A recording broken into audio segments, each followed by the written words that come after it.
MPAPC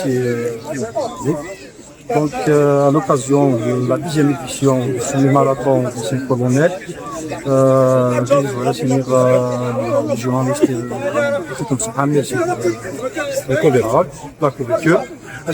Les participants de la même en dehors du pays.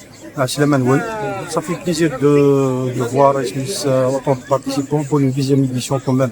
On pense que c'est une réussite. Inch'Allah, la 3e, elle réussit mieux. Et pourquoi pas prendre en compte surtout l'événement l'événement international. Inch'Allah, avec la volonté, le travail. Merci. أسلوين ترفات ندف خضار الأولمبيك تيزي غنيف غادي ننتقل فوش تاكني بلو إلى نيت ونفس دحميان إي ترفات الأولمبيك تيزي غنيف أفوس دحميان ترفات تيزي غنيف الأولمبيك تيزي غنيف قولينا لا ريجيونال 2.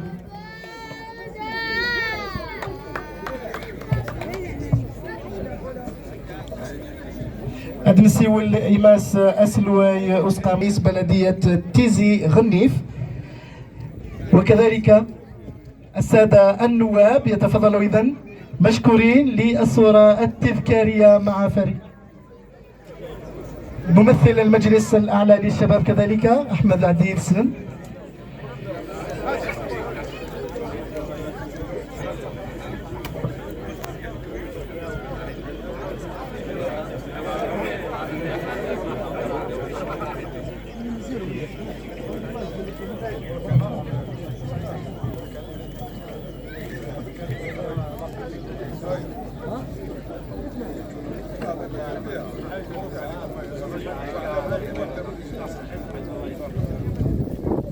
إذن فريق أولمبيك تيزي غنيف الصاعد إلى الجهوي الثاني متحصل على المرتبة الأولى وصاعد إلى القسم الجهوي الثاني، فهنيئا لفريق تيزي غنيف.